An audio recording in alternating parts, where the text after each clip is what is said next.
Hello everyone, जब आप NSP scholarship apply कर लेते हैं और जब आप अपना स्टेटस चेक करते हैं, अगर आपका application send to PFMS for payment हो जाता है और तब आप अपना पीएफएमएस स्टेटस देखते हैं और पीएफएमएस स्टेटस में अगर आपका सैंक्शन ऑफ स्टेटस तक का स्टेज में आया हुआ है और पेंडिंग फॉर सैंक्शन क्रिएशन है या pending for sanction generation under ministry दिखा रहा है, पीएफएमएस डीबीटी स्टेटस में देखेंगे तो सैंक्शन ऑफ स्टेटस में आपका पेंडिंग फॉर सैंक्शन क्रिएशन होता है।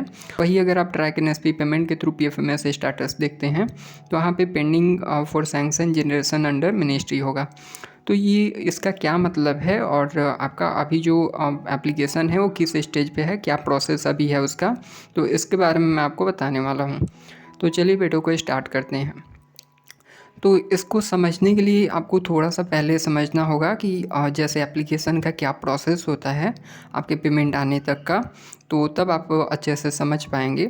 यहाँ पे मैं आपको ब्रीफ में बताऊंगा, बाकी अगर आपको कंप्लीट जानना है कि पीएफएमएस का क्या प्रोसेस होता है, पेमेंट प्रोसेस, तो उसके लिए डिस्क्रिप्शन में आपको लिंक मिल जाएगा, वीडियो बना हुआ है काफ़ी, उसको आप देख सकते हैं।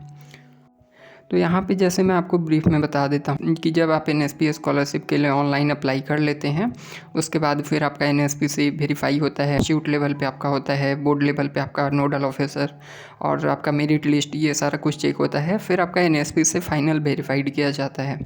जब आपका एनएसपी से फाइनल वेरीफाइड हो जाता है एप्लीकेशन, तब आपका एप्लीकेशन सेंड टू पीएफएमएस होता है, यानी कि आपका पीएफएमएस के पास आपका एप्लीकेशन जाता है। अब ये एप्लीकेशन जब पीएफएमएस के पास जाता है तो उसके बाद का जो प्रोसेस होता है वो पीएफएमएस से आपको देखने को मिलता है। अब जब पीएफएमएस से जो आपका प्रोसेस होता है उसमें आपका सबसे पहले दिखता है एक रिक्वेस्ट डेट, यानी कि सेंड टू पीएफएमएस जब हुआ है तो उस डेट और टाइम वो दिखेगा आपको वहाँ पे। उसके बाद फिर आपका बेनिफिशियरी का जो एप्लीकेंट है, मतलब बेनिफिशियरी जो है, उनको वैलिडेट किया जाता है।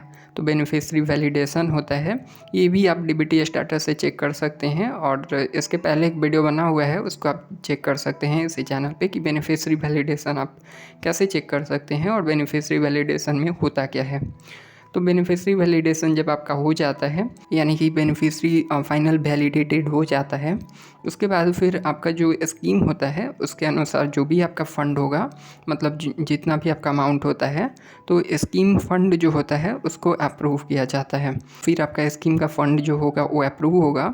अप्रूव होने के बाद फिर आपका ट्रेजरी स्टेटस आता है, जिसमें आपका कोई भी फॉल्ट मिस्टेक चेक किया जाता है, डिटेल डॉक्यूमेंट में कुछ मिसमैच तो नहीं है, तो ये सारा कुछ, मतलब कोई गलती तो नहीं है आपका डॉक्यूमेंट और डिटेल में, तो ये सारा कुछ आपका एप्लीकेशन पूरा चेक किया जाता है। ट्रेजरी चेक होने के बाद आपका सैंक्शन ऑफ स्टेटस स्टार्ट होता है।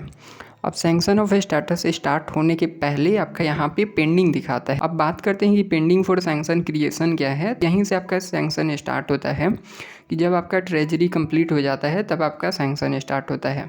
तो पेंडिंग फॉर सैंक्शन क्रिएशन मतलब ये है कि यानी कि आपका अभी तक ट्रेजरी स्टेटस तक आपका प्रोसेस चल रहा है और ट्रेजरी में आपका अंडर प्रोसेस होगा, तो इसलिए आपका यहाँ पे अभी पेंडिंग दिखा रहा है, यानी कि आपका अभी सैंक्शन ऑफ स्टेटस जो है, अभी बेनिफिशरी हैं जो भी एप्लीकेंट हैं उनका सैंक्शन अभी तक स्टार्ट हुआ नहीं है, तो अभी आपका पेंडिंग दिखाता है। जैसे आपका सैंक्शन स्टार्ट हो जाता है तो यहाँ पे आपका अंडर प्रोसेसिंग आ जाता है। उसके बाद फिर सैंक्शन क्लोज्ड होता है और आगे आपका फाइल स्टेटस बैंक रिसिप्ट होता है। कुछ टाइम के बाद आपका क्रेडिट स्टेटस में पेमेंट सक्सेस आ जाता है और ट्रांजैक्शन और जो भी डिटेल्स हैं वो आपको वहाँ पे दिख जाते हैं। तो इस तरह से आपका पेमेंट जो होता है वो आता है और सैंक्शन ऑफ स्टेटस इसमें सबसे मेन होता है। सैंक्शन ऑफ स्टेटस के लिए पेंडिंग है, यानी कि अभी आपका सैंक्शन कंप्लीट नहीं है। एक बार ब्रीफ में अगर आपको मैं ये बता दूं कि सैंक्शन में क्या होता है, तो सैंक्शन में आपका जैसे जो भी एप्लीकेशन है इसके जो भी डिटेल डॉक्यूमेंट्स हैं ये सारा कुछ वेरीफाई किया जाता है। आपका एक बार फाइनल वेरीफाई होता है, जो भी आपका स्कीम है उसके अनुसार आपका जो भी डिटेल है, जो एलिजिबिलिटी है, मेरिट लिस्ट, ये जितने भी मतलब जो भी प्रोसेस अभी तक हुए सारा कुछ वेरीफाई होगा, सैंक्शन होगा। सैंक्शन क्लोज्ड होने के बाद ही आपका आगे पेमेंट के लिए आगे प्रोसेस होता है। तो सैंक्शन आपका मैंने बता दिया। बाकी आपको कंप्लीट सैंक्शन के बारे में जानना है तो डेडिकेटेड वीडियो बना हुआ है सैंक्शन ऑफ स्टेटस के बारे में भी, उसका भी आपको लिंक मिल जाएगा, वो आप चेक कर सकते हैं, या फिर आप चैनल पे प्लेलिस्ट बना हुआ है वहाँ पे आप चेक कर सकते हैं। तो आपका अगर पेंडिंग है सैंक्शन के लिए तो मतलब ये समझिए कि अभी आपका ट्रेजरी तक प्रोसेस चल रहा है, उसके अंडर प्रोसेस में है, या फिर आपका ट्रेजरी कंप्लीट होने वाला है, तो आपका इसके बाद फिर ये sanction of status under processing आएगा। तो आई होप आपको ये वीडियो इन्फॉर्मेटिव लगा होगा। ऐसे ही इन्फॉर्मेटिव वीडियोज़ के लिए चैनल को सब्सक्राइब कर लीजिएगा।